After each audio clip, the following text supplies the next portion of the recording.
Përshëndetje dhe mirë se vini në Rockhill Community TV me Noli Show Noli TV. Me të vërtet, sot do të kemi një ditë të sekletshme, si thuhet një fjalë popullore, që do të jem pranë një vajzës shumë të talentuar, shumë të shuar dhe një studente shqiptare e jona që e ka emrin Ana Heqeni. Sa kënaqësi është kur jam pranë një gazetares, një vajzës shqiptare që ka lindë në Shtetet Bashkuara të Amerikës dhe gjuhën shqipe nuk e ka harruar, po trashëgimia e gjuhës shqipe te kjo është nga gjyshe yt. Ana, mirë se ke ardhur. Me të vërtetë je një studente shumë e shkëlqyeshme në UCAN, masterin. Edhe ke qenë në një studente dalluar, por gazetare. Një tjetër, mund të them që pjesë e zyrës së sekretarit të shtetit të Connecticut. Wow, çfarë kënaqësi e madhe. Mirë se ke ardhur. Faleminderit, shumë faleminderit për ftesën, jam shumë e gëzuar të jem këtu. Kush ta mësoi këtë gjuhën kaq të bukur shqipe, me qenë se ke lind këtu? Patjetër babi dhe gjyshërve të mi, prindërve, unë jam rritur në një shtëpi me vetëm familje migrante, na kemi ardhur, prindërve të mi, gjyshërve të mi kanë ardhur në Shqipëria, prej ardhje në Berati, pikërisht, dhe vetëm në shtëpinë tonë flitet shqip. Edhe unë jam rritur me shqipen dhe me anglishten pak na prindërve për të mësuar, për të ambientuar me shkollën, por edhe çdo bear unë shkoja tek gjyshërve, na Florida në Connecticut për të qëndruar sa kohë me ta, edhe gjyshërve vetëm më flisnin shqip. Edhe kështu e kam mësuar edhe unë shqipen. Të tëra shkollat këtu në Shtetet Bashkuara të Amerikës i keni vijuar në gjuhën angleze. Po. Unë kam kuptuar se ju shkruani mirë shqip, flisni mirë shqip. Sa ka qenë e lodhshme shkolla jote, prej shkollës fillore e deri tjetër në universitet? Le të themi, unë kam pasur shumë mbështetje ndaj gjyshërve, sidomos në gjyshi im, më ka mësuar krejt shqipen, gjuhën shqipe, më ka ndihmuar shumë me letërsinë, edhe për të lexuar, për të shkruar, edhe më ka ndihmuar edhe shumë me matematikën, më ka qenë mësuesi im vërtet, siç ka qenë mësues në Shqipëri në Berat, i nderuar, më ka mësuar edhe mua të jem vajzë shumë e shkëlqyer në gjuhën shqipe, por në shkollë, në fillore, ishte pak e vështirë se vetëm në shtëpi flisja shqip, edhe për të ambientuar me anglishten ishte një çik e vështirë, por kisha një tutor që të më ndihmonte dhe me anglishten në të vërtet, edhe duke mësuar, duke përkushtuar të dy gjuhave, unë u ambientova edhe isha e lirshëm për të kuptuar dhe për të folur të dy. Sfidat e juaja gjatë vijimit në universitet në UCAN.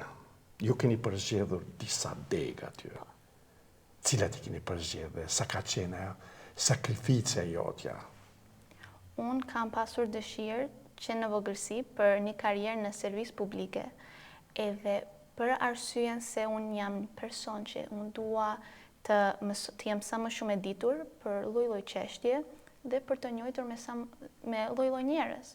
Unë besoj bukuria e jetës është dituria, eksperiencë të reja, edhe duke parë me sytë e mi gjëra të reja edhe duke ditur, eksperimentuar. Çdo ditë të duket ndryshe, jo njësoj. Edhe kështu kam zgjedhur për të vazhduar për komunikim, për gazetari, për spanisht, edhe për master në administrim publike, për të mësuar sa më shumë, për të njohur me sa më shumë njerëz, dhe se në servis publike, patjetër komunikimi është i domosdoshëm, po edhe gazetaria të lejon ty që të lexosh sa më shumë, të flasësh me lloj-lloj njerëz dhe të kuptosh çfarë ndodh rreth teje dhe rreth komunitetit tënd. Edhe për kështu dituria, folje, komunikimi i qartë dhe shpesh është shumë e nevojshme për të ditur si mund të ndihmosh njerëzit dhe si mund të jesh pranë tyre në momente që ata janë momente më të vështira, momente që kërkohen ndihmë. Gjatë punës së gazetarisë, sa ka qenë sfiduese kjo punë jote? Sa ka qenë e lodhshme? Çfarë intervista ke bërë? Çfarë shkrimesh ke bërë? Unë kam bërë lloj-lloj shkrime edhe për në klasë dhe për pasionin tim si gazetare kam qenë në televizionin e Universitetit Connecticutit dhe kam qenë si reportere broadcast reporter, që unë kam patjetër që në protesta kam biseduar me protestuesit, për shembull ishte një që ishte shumë e rëndë në shkollë, ishte për një vajzë 22 vjeçe që u vra në Iran se nuk e kishte veshur shamin në rregull, edhe studentët dhe profesorët u blodhën bashk edhe po protestoshin për të drejtat njerëzore që të jenë të përmbajtur, të drejtat njerëzore. Edhe unë isha aty dhe po e shikoja dhe me njerë thash, mora në telefon producentes, edhe ajo ishte studente, dhe të dy ne u blodhëm bashk, edhe unë isha reportere, ajo ishte camera woman, edhe unë intervistova protestuesit, organizatorët dhe profesorët përse u blodhën dhe përse është e nevojshme për studentët e shkollës tonë të dinë përse janë mbledhur atë dite për një vajzë 22 vjeçe që quheshe Mahsa Amini që u vra, edhe patjetër sa lajme që unë kam bërë, që unë kam vajtur dhe unë kam parë, kanë qenë shumë të vështirë për të përballuar emocionalisht, por janë shumë të domosdoshëm që një riu të jetë i ditur për çfarë po ndodh edhe përse është e rëndësishëm për të akt, për të vepruar edhe për të vepruar mirë. Në tregote më shumë raste në televizion që ke pasur intervista? Patjetër kam qenë edhe më tepër është sa lajme shumë të bukura, për shembull kur shkolla bën sa evenimente për organizate ose për festivale dhe unë jam atje duke thënë përshëndetje, jam këtu, jam Ana dhe po shikojmë çfarë festivale po bën shkolla tani ose çfarë organizate po shfaqen për studentët të provojnë edhe për të jenë pjesëmarrës. Por më tepër unë kam shumë pasion për të intervistuar dhe për të qëndruar tek momentet që janë më të, le të themi, emocionus për ndryshim social, për shembull kur janë protesta për shembull për një vajzë që u vra në Iran, ose për protesta për imigrim që po ndodh me këtë administrim në Amerikë, edhe gjithmonë të jem atje dhe duke japur njerëzit, studentët si puna ime, një mundësi për të shprehur mendimet e tyre, shqetësimet e tyre dhe të jap një platformë për ata të japin edhe dituri studentët të tjerë edhe komunitetin tonë në Yukon. Pasi jemi në shkollimet e juaja, tek Universiteti Yukonit, ju e dini se këtu në Connecticut kemi shqiptarë shumë, si qëndron shoqëria me shqiptarë tonë? Keni kolegë, shok shqiptarë që janë në universitet? Po patjetër, kemi një klub, një organizat në shkollën tonë që quheshe Albanian Student Association dhe në datën 30 mars e këtij vitit bëm një dasëm, po ishte mock wedding, një dasëm jo reale, po kështu me të mbajtur traditat tona. Edhe ishte shumë e bukur duke vallëzuar dhe duke ftuar edhe shoqërinë tonë, jo vetëm shqiptar, të gëzojmë edhe të kënaqemi bashkë në kolektiv edhe për të mësuar të tjerë kulturën tonë të bukur. Edhe unë bashkë me plot shoqet e mi që vinë në Ghana, në Jamaica, në Peru, u blodhëm të gjithë edhe vallëzuam bashkë, edhe patjetër do hanim edhe ushqime tradicionale si qofte, byrek, baklava, dhe ishte një moment shumë e bukur. Bëhet shoqëria shumë bukur edhe ka shumë krenari studentët shqiptarë për përjardhjen e tyre. Çfarë eksperiencë fitove duke punuar në zyrën e shtetit të Connecticut? Çfarë ishte eksperiencë atje? Ishte një eksperiencë e mrekullueshme. Unë mësova shumë, sidomos që mos kur të kem ndërrojtje, për të bërë pyetje dhe për të mësuar sa më shumë. Patjetër synimi ynë në zyrën e sekretarin e shtetit është për pjesëmarrjen në votime dhe për të rritur participation civile edhe për të mbërritur objektivin tonë. Unë patjetër me projektet që unë kisha për të bërë, unë do beja, nuk duhet të isha ndrojtur për të bërë pyetje, për të shprehur idetë e mi të freskëta, mendimet e mi, edhe për të folur me kolegët dhe me bosjen time, dhe duke patjetër komunikuar, siç kam vazhduar dhe kam mbaruar shkollën për të komunikuar saktësisht apat që do bëjmë për të arritur patjetër objektivin tonë. Wow. Dhe më ka mësuar shumë edhe jam shumë krenar për këtë eksperiencë. Sa e rëndësishme është për të rinjtë të pjesëmarrin në qytetin dhe për votimet? Patjetër është shumë e rëndësishëm se rinia është e ardhmja. Edhe për të shprehur prioritetet tanë, për të shprehur nevojat tanë, mënyra më e mirë është duke votuar për atë person që na premton edhe ka expectation për të mbërritur, për të plotësuar ato nevojat, prioritetet tonë që kemi. Sidomos për të rinjtë duhet të jenë patjetër aktiv civile, jemi në një shtet demokratike dhe të drejtat tonë është për votime, kemi të drejtë për të votuar. Edhe duhet të shfrytëzojmë këtë të drejtë që kemi. Ke realizuar shumë intervista dhe artikuj investigative, cilat kanë qenë historitë që të kanë prekur më shumë? Patjetër. Çdo histori me eksperiencën personale më prekin shumë. Edhe njëna eksperiencë që më preki më shumë ishte kur vajta unë këtij vit në fillim të vitit në Izrael. Unë vajta duke me shkollën me 18 student të tjerë të Jukanit për të mësuar për konfliktit në lindjen e mesme. Dhe unë vajta bashkë me studentet, me 18 studentë të tjerë, në vendin ku u ndodhi atak terrorizëm në datën 7 tetor 2023. Vajtëm tek Nova Music Festival site. Edhe atje u folëm me një person që e përjetoi të gjitha të eksperiencë. Edhe na tregoi të gjithë. Ishte atje bashkë me vllain e tij dhe me shokët e tij për të festuar dhe për të gëzuar në një ditë. Kur në datën 7 tetor 2023 ndodhi akti terrorizëm edhe u vran goxha veta.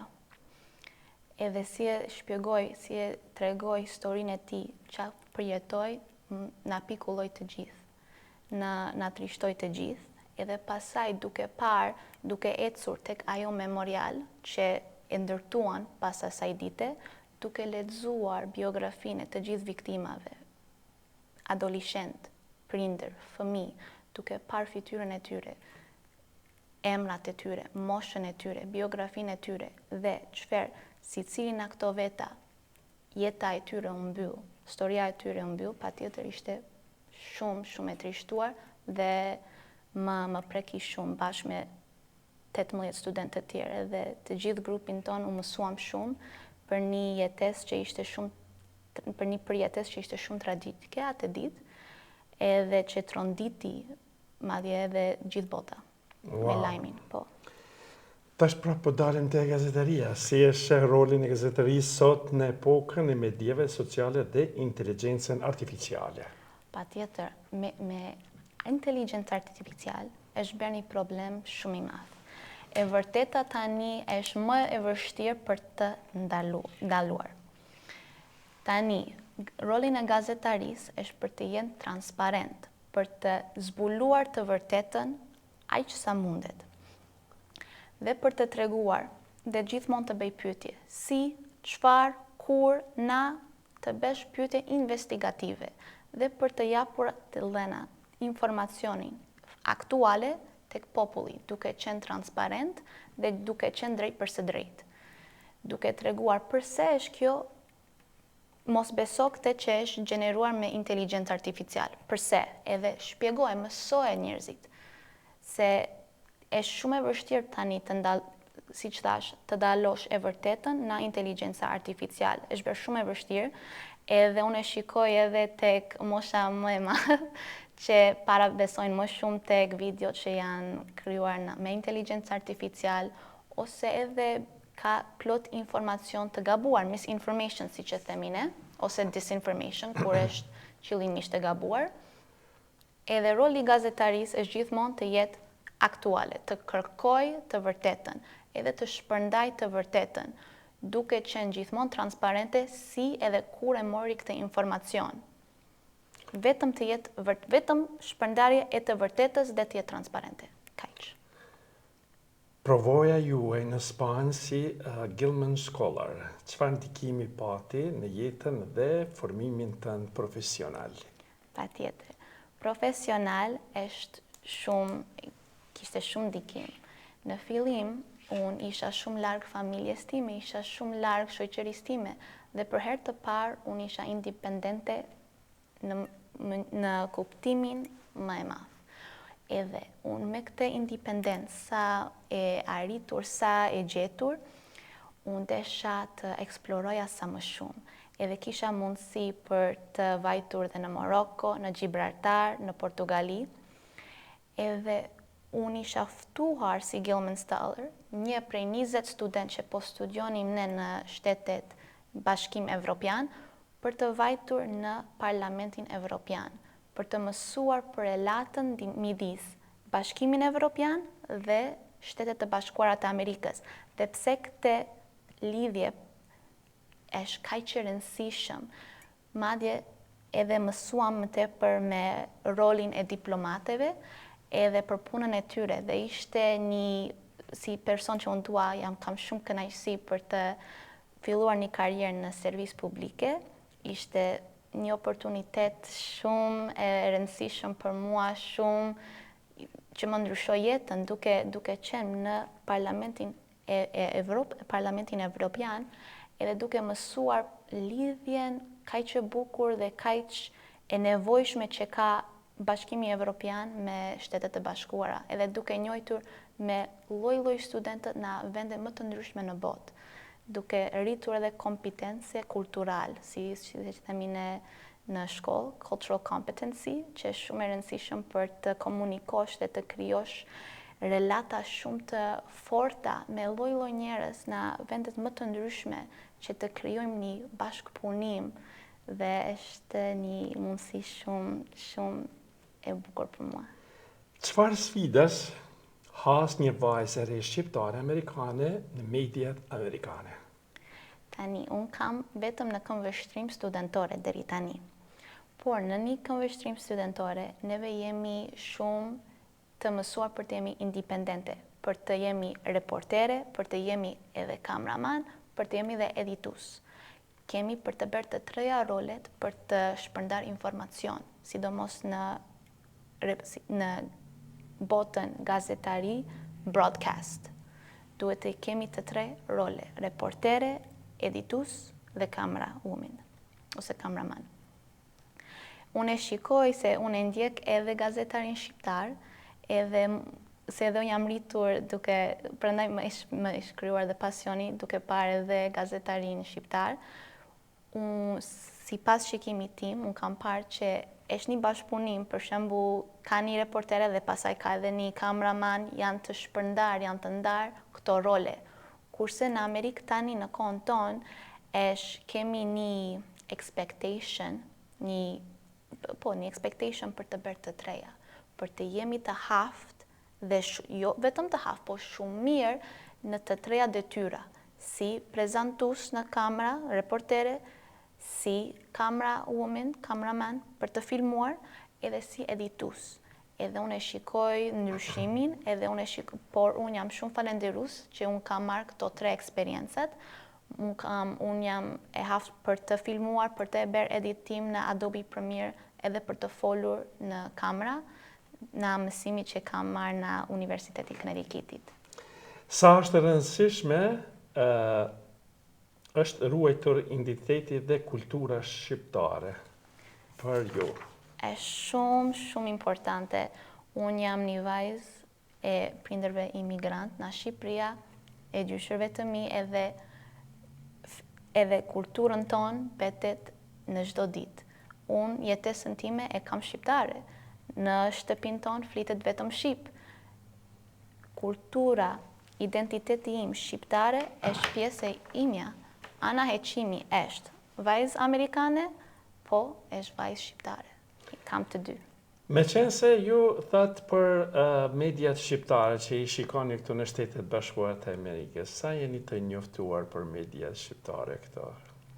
Unë jam, kur isha e vogël, edhe unë vija gjithmonë në Beart për të qëndruar me gjyshërve, për të qëndruar sa kohë me ta. Gjithmonë ata shikonin Top Channel, Vision Plus, gazetarinë atyre, edhe më përqente që kur shikoja lajmet e Top Channelit, edhe digjoja bisedimet midis gjyshes time dhe gjyshit tim, u bëra shumë e pasionuar për sidomos gazetarin shqiptare dhe si flisnin, si diskutoheshin, edhe më jepnin një ngrohtësi duke ditur, duke marrë më shumë informacion për çfarë po ndodh jashtë shtetit, se unë atëre nuk kisha qenë asnjëherë në Shqipëri, duke mësuar në një jetesë tjetër, një jetesë ndryshe në Amerika.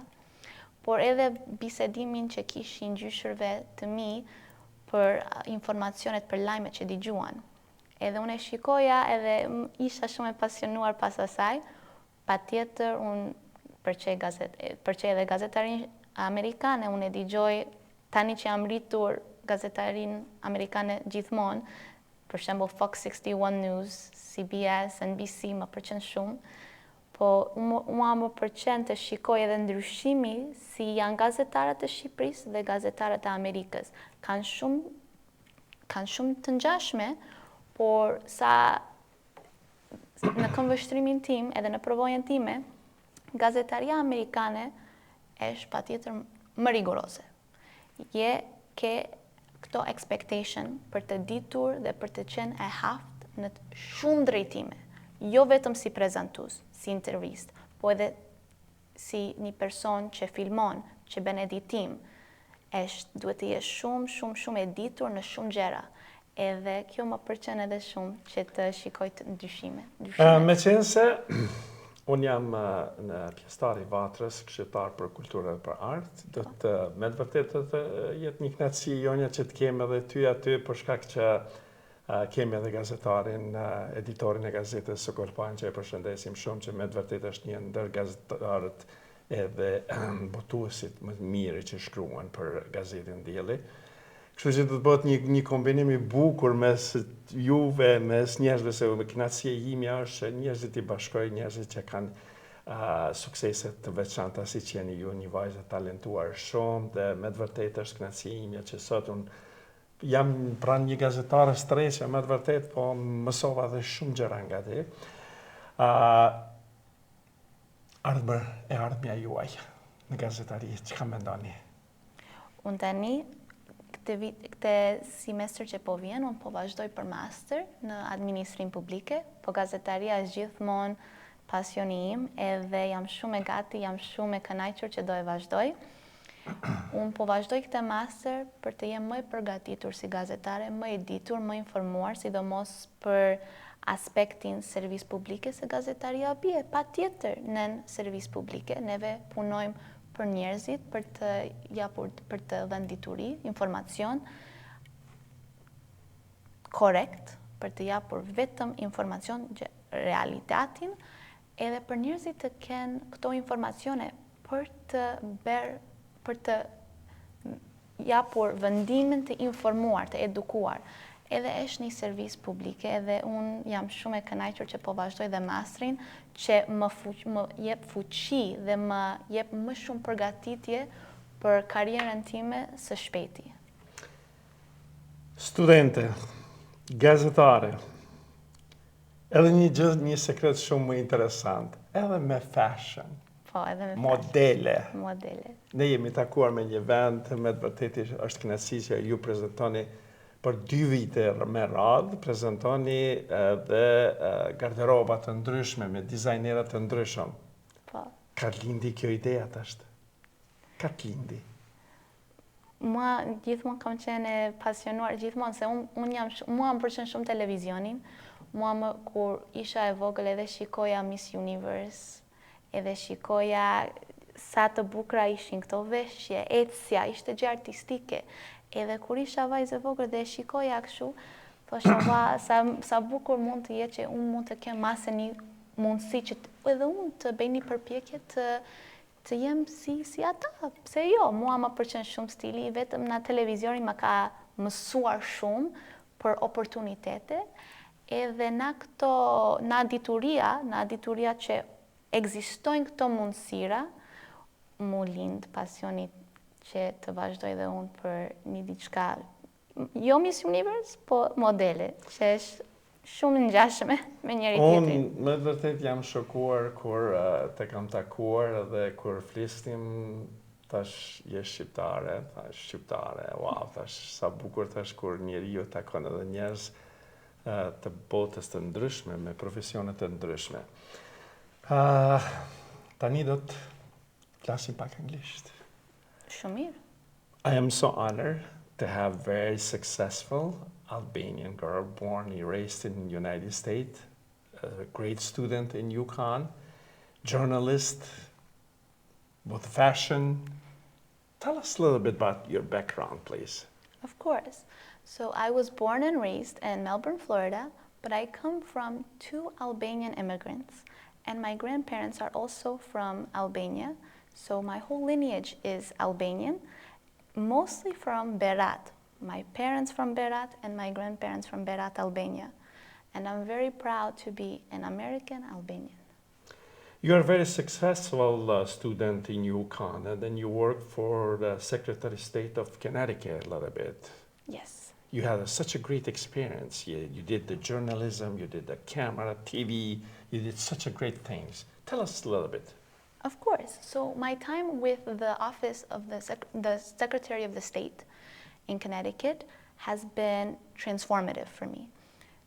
As someone who really wants to get into public service and who sees public service as an obligation, a personal obligation to help and uplift my community, the Secretary of the State's office allowed me to really hone in to our mission of civic participation, civic engagement, and increasing voter participation to enable others, to enable Connecticut citizens to perform their duty, to make their priorities, their needs, and their desires voiced, and to be open and expressive of what they really want to see represented in their community.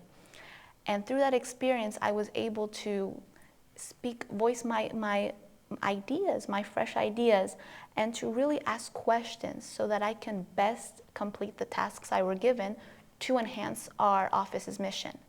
As a journalist, I really do appreciate and I value meeting all sorts of people from all walks of life to really amplify their stories, their experiences, and to really foster a community that is informed and educated on what's going around them, on what's happening around them, on the social issues that we experience on the daily basis in our communities.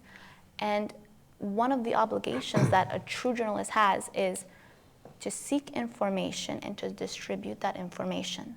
Facts, to distribute the facts. How do you distribute the facts? You do research. You research with documents, articles, you speak with others, you understand, you get the context, and then you speak with individuals who are affected, constituents who are facing these social issues, so that we can understand what is happening, and from there we can make informed decisions and inform policymakers to make decisions as well. They're all connected. Journalism is a public service, and through that, we are able to really better our communities. Tell us a little bit about the interviews. You did so many interviews with so many different people. So how you seen yourself with that, and how the people, presented themselves? Of course. So, of course, when I interview individuals, depending on the context of the story, whether it is for instance, Yukon, if we're building a new residential hall, the type of interview is going to be different. It's going to be more informative and, less emotional. But when I'm going abroad and I'm speaking to individuals on issues that have impacted their lives, for instance, on January 1st to January 10th, I was in Israel in this year, and I, alongside with 18 other Yukon student leaders, we were able to go to the Nova Music Festival site where the deadly October 7, 2023 attack happened. And we got to speak with a survivor and to listen to his story on what happened. And he explained to us, he walked through that day, that fateful, tragic day where many lives were lost in an act of brutal violence. And he explained his story, and we were able to listen to it. And of course, it's emotional. You hear these stories of people who are in acts of violence, whether it is, in his case, from the Nova Music Festival site, the deadly October 7th attacks, or even when it comes to speaking with protesters who are protesting for human rights, especially when I got to interview organizers and student protesters for the protection of human rights after a 22-year-old Iranian woman was killed, Mahsa Amini, in Iran for improperly wearing her hijab. And you hear these stories of acts of violence and people who are living through them, and of course that's emotional, and you have to really compose yourself and to maintain that composure, but to be empathetic and to listen to them and give them that space to share and to inform others on their experiences and why being a support system and acting, creating, for instance, policies so that these things do not happen anymore, so that history does not repeat itself. History does not repeat itself. You have another experience with Spain. I do. Can you tell us a little bit? Of course. So in 2024, I studied in Granada, Spain for 4 months to really put into practice my Spanish. I took 6 classes completely in Spanish, and whether I was speaking in the classroom or on the streets, it was only Spanish. So I got to expose myself to both the academic side of the language and the more colloquial side of the language. And it was a transformative experience because, again, language unites us as well. And I was really able to form meaningful connections with locals who did not even know English. But I still call them one of my greatest friends today. And even now that I'm in the United States, I will call them through WhatsApp. I will say like, ¿Cómo estás, María José? ¿Qué tal todo? ¿Qué pasa, tía? And I will just speak with them. And it really is to form these connections and to learn about their stories and to really have that meaningful friendship that I have now. Besides that, I was also able to find my independence and to just, even after class, I would walk the streets of Granada and see the people playing, seeing children playing, seeing families together, having ice cream, drinking coffee, talking.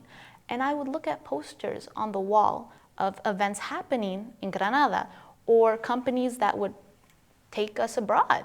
And I learned about a company called Best Life that would take students to different countries. And I said, I have this independence, I have this opportunity, let me take it. And through Best Life, the company, I was able to go to Gibraltar, Portugal, and Morocco.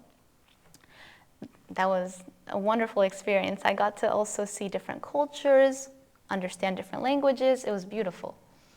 But besides that, one day I was also sitting in my dorm in Granada, and I got an email from the Gilman Scholarship Network on an opportunity to go on a study tour, the Brussels study tour, to really understand the vital relationship between the United States and the European Union.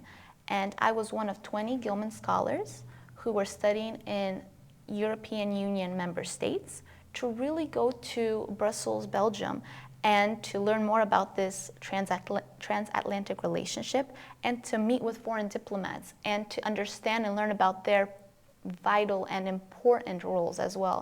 And it was such a transformative experience as well, and I was very proud and honored to have been selected as one of 20. How do you see difference between journalism of Albanian and journalism American? From the perspective Yes. as a student journalist, I have seen the perspective to be very, very much similar. Of course, with journalism, the mission and the only mission is to seek the truth and to distribute the truth. Now, with in the context of journalism here in the United States, it's very rigorous. We have to not only understand how to be a great reporter, but we also have to have the skills of filming and editing, using editing software. Whereas based on what I've seen in Albania, the roles are very much divided. But here in the United States, there's this expectation that you also do all three. You are the reporter, you are the editor, and you are the camera, the videographer. So you have these expectations to be very much involved and to have a great grasp of all three sectors. Now there's this rise of MMJ, which is doing all three, and you are the sole producer of content. You are the reporter, the videographer, and the editor. So there's that huge difference between Albanian and American journalism. I'm so honored to be with you today. Believe me, you made my day such a grateful being with a very successful Albanian girl student and born and raised in the United States. It's unbelievable. Thank you very much for being such a nice with me. And I want just a little bit about the fashion. Tell me about the fashion a little bit. Of course. So I love modeling. I love walking the runway, doing commercial modeling, editorial modeling, expressing myself, showcasing the beautiful garments. This passion started again watching Miss Universe and to really seeing, wow, there's that opportunity to really show your personality, show your artistic expression, to really also wear these beautifully designed outfits. And I envisioned myself in one of those spaces. And modeling, I think, has been very much something that I'm very passionate about and has given me so much joy in my life. It was so nice to have you. Thank you very much. It was a great day, great moment, great everything. Pra të nderuar shikues dhe dëgjues ku do qeni, është kënaqësia jonë se shqiptarët tonë këtu në Shtetet Bashkuara të Amerikës nuk e harrojnë gjuhën shqipe, me qenë se janë të përpikur që të jenë sa më afër komunitetit tonë shqiptar dhe të jenë të suksesshëm. Me të vërtet, këso fëmijë kemë nevojë. Faleminderit shumë dhe mirë mbetje deri në emisionet e radhës me Noli TV dhe dua ta falenderoj Michael O'Toole me eksperiencën dhe punën e tij të mbarë që e bën për neve, për shqiptarinë tonë. Faleminderit.